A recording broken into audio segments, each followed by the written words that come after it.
Hello, hello, hello. So today I just wanted to hop on to share this. It's really been like this situation that I've been going through with my grandmother, and I tossed up whether or not I wanted to share for a number of reasons. So as I look in the news and I see this whole Diddy case unfolding, and you hear, the victims come forward, and there are a lot of people that have a lot of things to say about this case. And what I want to say is that you never know why people don't come forward. Fear, retaliation, shame, guilt, embarrassment. So you just never know why someone chose to be silent for so long. Isolation, so I have nothing to say for the victims except for, praying for them, for healing and wholeness. But I wanted to share because I think this is an area that's not really talked about a lot.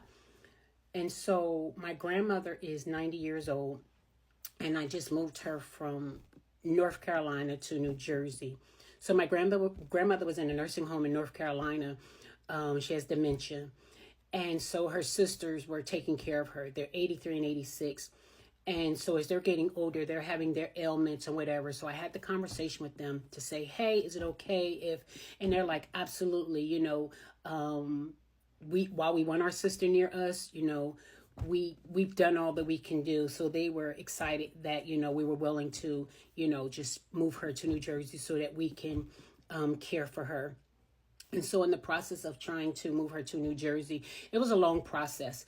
While she had Medicaid in North Carolina, New Jersey's Medicaid laws are different. So there was a number of things that we had to do to, come first, her assets and property, that she owned, and relationships and all types of things. But I will say that the company that one of the companies that one of the nursing home decided to use, I will say they were very unprofessional and ignorant of policy and procedure. So a long story short, she was accepted into a facility here in New Jersey on pending Medicaid. So we had to get an out-of-state pass, and I've learned a lot about senior care over these several months. So we had to get an out-of-state pass, which gave one, North Carolina was saying that she could come to New Jersey, as well as New Jersey accepting her into the state under temporarily. So they had to come out and they had to do an assessment on her once she got to the facility. So initially, it's hard to navigate that process and to find a facility that's willing to accept a person from out of state. It's a long drawn out process. And so I found this one facility, and I'm going to name the facility Avant Rehabilitation and Care Center, which is in Trenton, New Jersey. And so my goal was to get her to New Jersey. It was never a goal for her to be there long term. I just needed a facility to accept her from out of state so that I can get her here and then get her the New Jersey benefits. But in the process of her being at Avant Nursing Home, when I tell you the nightmares, the hell that I've endured dealing with the nursing home, I will not, drag anyone's name, but I will speak of the character that I encountered as far as the administrator of the nursing home. He's very immature. He throws tantrums. He name calls his staff. He calls them morons. He calls them idiots. He's called me a terrorizer to staff. Someone that was close to me, I found out through a third party that he was speaking negatively about me. And I've had to navigate through all of this and try to deal with it in a professional manner, because I'm going to be honest with you, I didn't want to deal with it in a professional manner. I wanted to fight. I wanted to physically fight. All this came about because I found out that they were neglecting my grandmother. I popped up one morning before 8 a.m. Visiting hours are from 8 a.m. to 8 p.m. So I popped up before 8 a.m. and my grandmother was heavily soiled in urine and feces. And of course, I blew a gasket. While some people initially thought, they were like, we don't blame you or whatever. But from that day forward, I became a problem. This is what they labeled me, a problem in the nursing home, because now I'm present. My family is present. And while I didn't even share all that I was going through with my grandmother in the facility with my parents, because I didn't want to put that burden on them, because I know that I was strong enough and intelligent enough to navigate through it. But it got so bad that and I'm going to share this story because I'm going to break it down some, that it became so that I was basically consumed with being at the nursing home, popping up all kinds of hours, calling people to the carpet, calling them out on their lack of work ethic, their laziness. And at this particular facility, I believe they're top heavy on agency staffing. And this is not a dig to the agency workers, because they had some really good agency employees.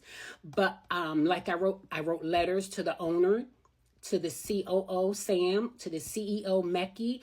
I've had meetings with the regionals, Penny, who's the regional administrator, Monica, who's the she's the VP regional of nursing, and, to share my concerns. But one of the things that I realized in navigating through all of this is that they kept putting Band-Aids on situations that needed tourniquets. Another thing was that when your leadership is not effective, you cannot build or you cannot develop effective people. When your leadership is ineffective, when your leadership does not know how to lead, you can't you can't develop effective staff.